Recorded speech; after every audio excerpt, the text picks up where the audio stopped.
Garing, Bu. Garing. Bentar, Be.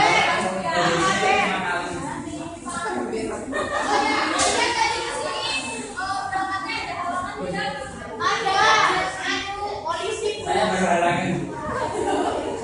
Paijem ketilang, Bu. SMK Batik. Lagi ngurusin terlambat katanya. Ibu menyediakan penyegaran ilmu ini dengan sia-sia, makanya kalian harus memperhatikan dengan baik-baik. Oke? Oke. Sebelum mulai pelajaran, Ibu akan presentasi kalian terlebih dahulu.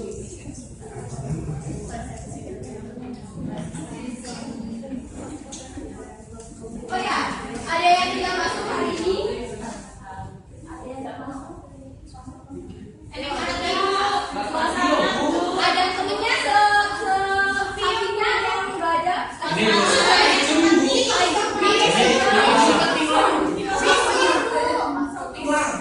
Iya, SMK Batik katanya. Itu serius apa enggak? Serius, Bu. Tadi saya. Orang tadi ketemu. Ya. Untuk yang lainnya ada yang tidak masuk? Teman sebelahnya? Sana. Berarti tadi kesasar. Kesasar. Yang lainnya? Selesaikan. Waktunya tinggal sebentar lagi ya.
Oke, mohon perhatiannya.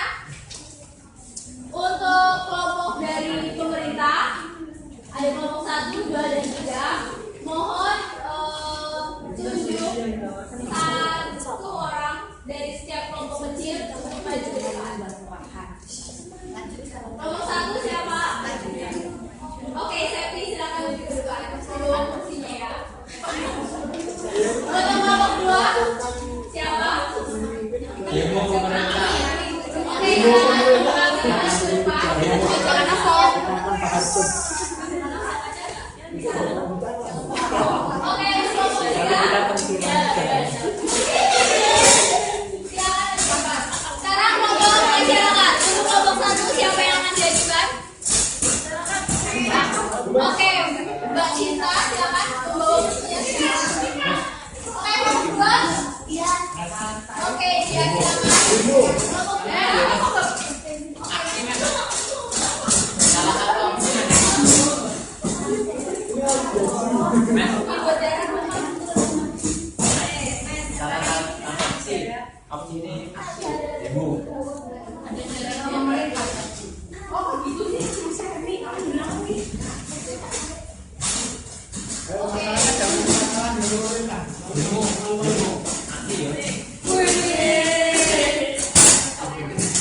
Oke, bisa dimulai.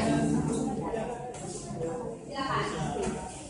Untuk yang lainnya, kalian bisa lebih memikirkan solusi-solusi apa lagi selain yang tadi kalian diskusikan, agar nanti kalian bisa membantu teman kalian yang berdiri di sini untuk menjawab setiap pertanyaan-pertanyaan atau menanggapi setiap opsi-opsi dari kubu lain. Sangat boleh sekali. Silakan.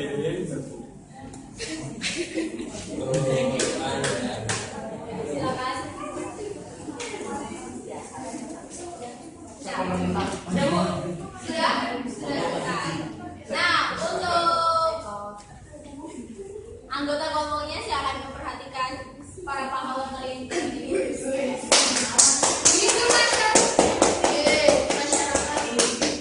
Nah, apakah dimulai dari masyarakat atau pemerintah terlebih dahulu? Oke, terlebih dahulu. Silakan kalian menyampaikan. Di sini ada berita El Nino jadi pemicu kebakaran di Pekanbaru naik 75%. Kira-kira dari masyarakat apa sih dampak yang dapat disebabkan dari kebakaran hutan ini yang berhubungan dengan global warming atau pemanasan global? Dampaknya ya, mungkin kalau kita dari pihak masyarakat sendiri itu biasanya kan ibu-ibu kalau masak gitu ya, itu langsung ditinggal lah. Itu salah satu dampak juga untuk Perhatiannya langsung dimatiin. Kemudian itu seperti orang zaman sekarang, anak remaja sekarang kan kalau merokok untungnya itu nggak langsung dimatiin. Nah itu juga menjadi salah satu dampak dari kebakaran tersebut. Kemudian yang terakhir itu adalah ketika semisal kebakaran itu telah terjadi, contohnya di Aceh ya, kemarin kebakaran tapi pemerintah itu tidak tanggap dengan kejadian tersebut. Itu juga salah satu pemicu kebakaran di nanti saya menanyakan dampaknya itu Kalau ditambahin ngomong. silakan Mas. Dampaknya sendiri itu kayak yang kemarin saya lihat di TV kayak ngap-ngap itu apa sih? Asma. Itu asma. Terus kan istilahnya kalau bagi pengguna kendaraan bermotor itu jarak pandangnya sudah tidak kelihatan, hanya paling berjarak 1 meter sampai 2 meter. Ini secara ini kalau dampak kebakaran sendiri juga itu kan bisa mengakibatkan para fauna flora itu kan hilang. Terus juga peningkatan gas karbon juga semakin meningkat. Lalu pengurangan daerah resapan air. Lalu habitat para flora dan fauna juga berkurang. Oke, ada tambahan? Sudah cukup. Oke, tepuk tangan untuk selanjutnya apa dampak dari sudut pandang pemerintah dari musibah ini? Silakan. Oke, mohon tenang semuanya. Silakan. Yang pertama pasti pihak pemerintah ada dari sisi mungkin perekonomian ya, dengan adanya kebakaran akan menimbulkan asap yang pekat dan di situ jadi tingkat pariwisata daerah tersebut otomatis juga akan turun dan itu akan mempengaruhi tingkat perekonomian daerah tersebut akan berakibat pada tingkat perekonomian daerah. Karena itu juga global warming daerah itu juga masih tinggi tingkatnya. Selain itu otomatis dengan adanya asap yang seperti itu akan merusak lingkungan dan juga asap tersebut itu sampai di negara lain pasti negara asal yang akan kita menggunakan. Oke, ada tambahan? Ya mungkin semuanya di suatu wilayah itu terjadi kebakaran. Terus di situ ada semuanya flora fauna yang endemik. Jadi kan negara itu kehilangan sebuah aset negara. Jadi tidak punya flora dan fauna endemik lagi di wilayah tersebut. Jadi sangat berpengaruh sekali untuk flora fauna. Oke, ada tambahan? Sudah? Mungkin kalau pemerintahan bisa terhambat.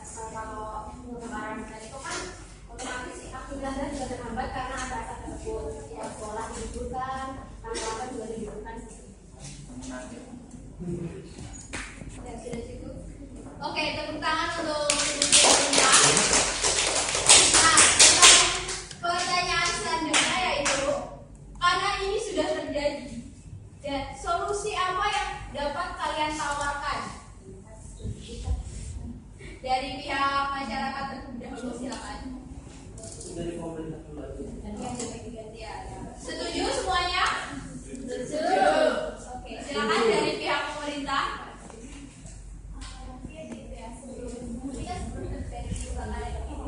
Pertama, sebelum semuanya terjadi, kita pasti akan memberi seperti cara tertib mungkin seperti itu. Jadi kita tidak boleh membuang puntung rokok di sembarang tempat. Terus kita tidak boleh membakar hutan secara ilegal. Terus kita tidak boleh membakar sampah tanpa ditumbuhi terlebih dahulu, karena hal itu pasti juga akan menyebabkan kebakaran. Jika kebakaran itu sudah terjadi, maka yang pertama kita akan mencari siapa, mungkin kasusnya di sini kan seperti membantu pembukaan lahan. Kita akan mencari siapa di balik hal ini semua, lalu kita akan memberi sanksi. Mohon perhatiannya. Kita akan memberi sanksi entah itu dari pihak yang langsung maupun dari atasannya. Setelah kita memberikan sanksi, maka kita akan mencari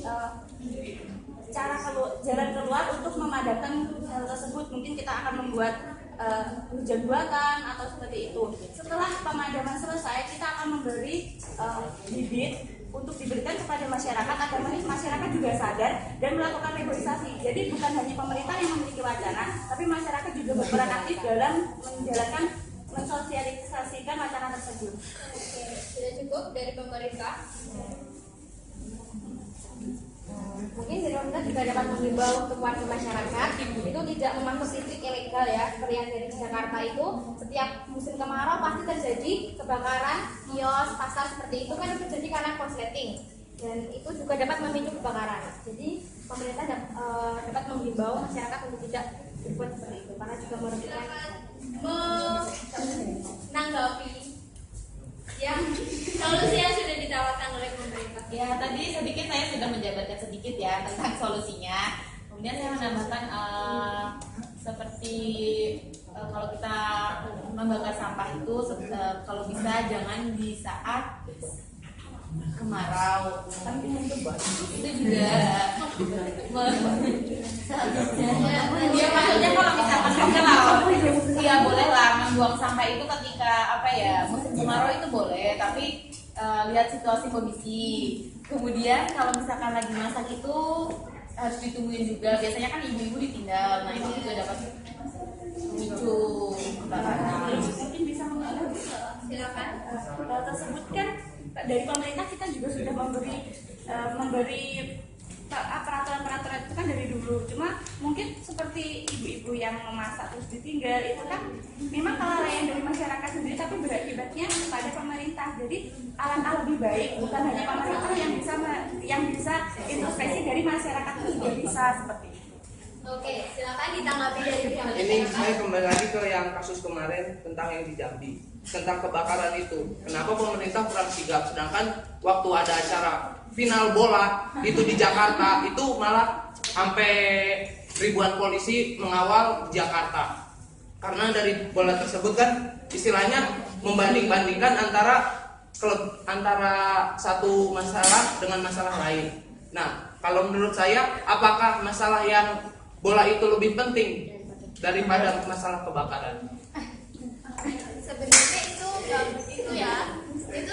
sudah diusahakan sebaik mungkin, karena kan lahannya itu yang kebakar itu nggak cuma satu tapi di banyak titik. Jadi itu istilahnya pemerintah itu kewalahan lah dalam mengatasi hal tersebut. Saya juga menambahkan, Silakan. saya juga menambahkan sebenarnya pihak pemerintah Indonesia sendiri mereka juga meminta bantuan kepada Malaysia dan Singapura untuk negara sekitar, terutama yang mungkin bisa terkena dampak asap, untuk meminta bantuan membuat hujan buatan.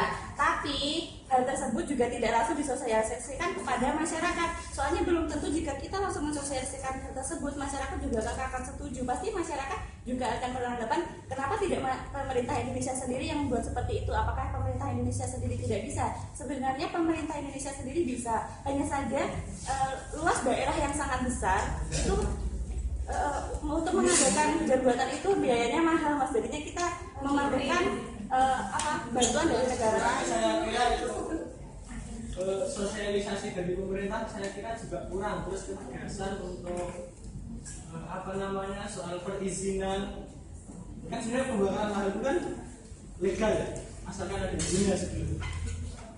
Untuk perizinan dari segi perizinan sendiri untuk pembakaran lahan itu saya kira masih apa ya, simpang siur lah, serba timpang tindih. Karena dari beberapa berita bahwa untuk pembakaran lahan dengan area sekitar 1 sampai sekian hektar itu hanya butuh perizinan sampai ke tingkat RT dan RW. Saya kira itu juga pemerintah harus apa ya, lebih memperketat perizinan soal pembakaran lahan seperti itu. Oke, oke. Untuk anggota yang lain silakan. Ada yang Jadi saya ingin menambahkan bagaimana dengan evaluasi selama ini dari pemerintah, sedangkan kebakaran hutan ini sendiri tidak terjadi hanya pada tahun ini, bahkan sudah terjadi dari tahun-tahun kemarin. Jika mungkin kasusnya seperti ini, mungkin dari pemerintah juga sedang menggandeng negara mitra untuk menyelesaikan masalah ini, maka adakah sejauh mana evaluasi yang diupayakan pemerintah? Hanya Mas Fuad tadi ya.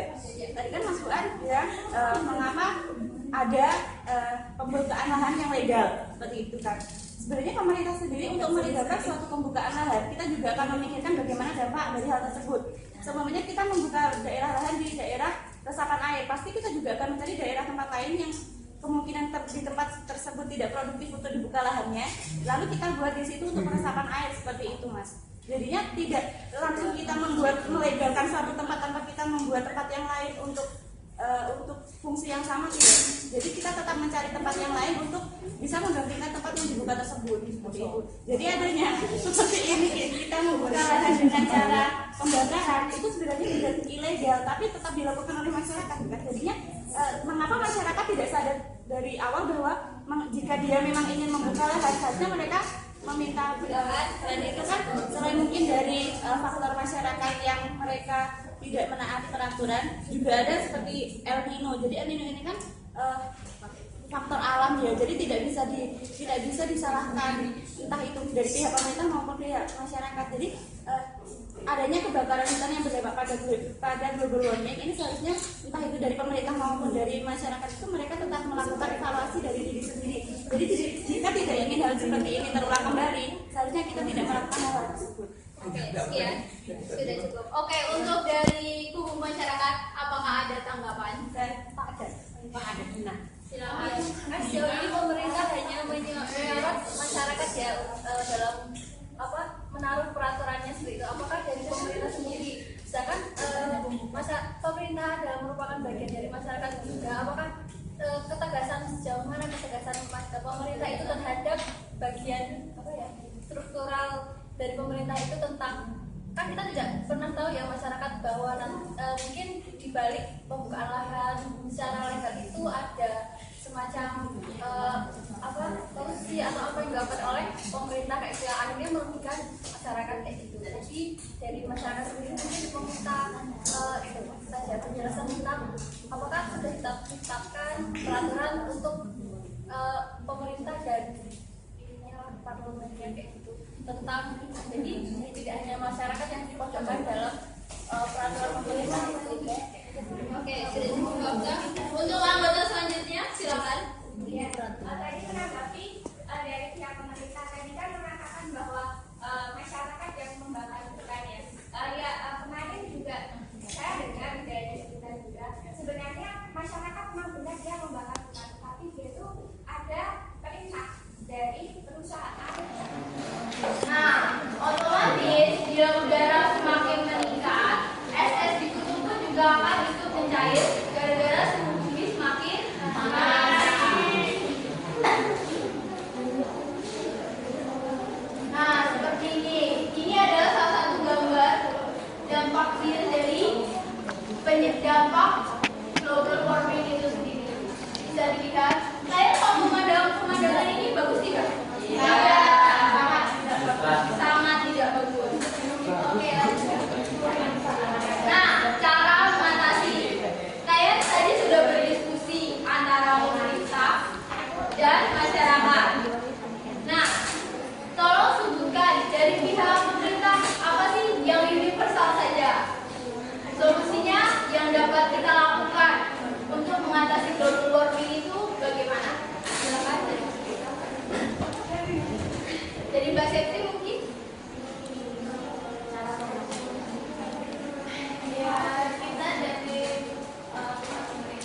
kamu tidak bisa keluar. Saya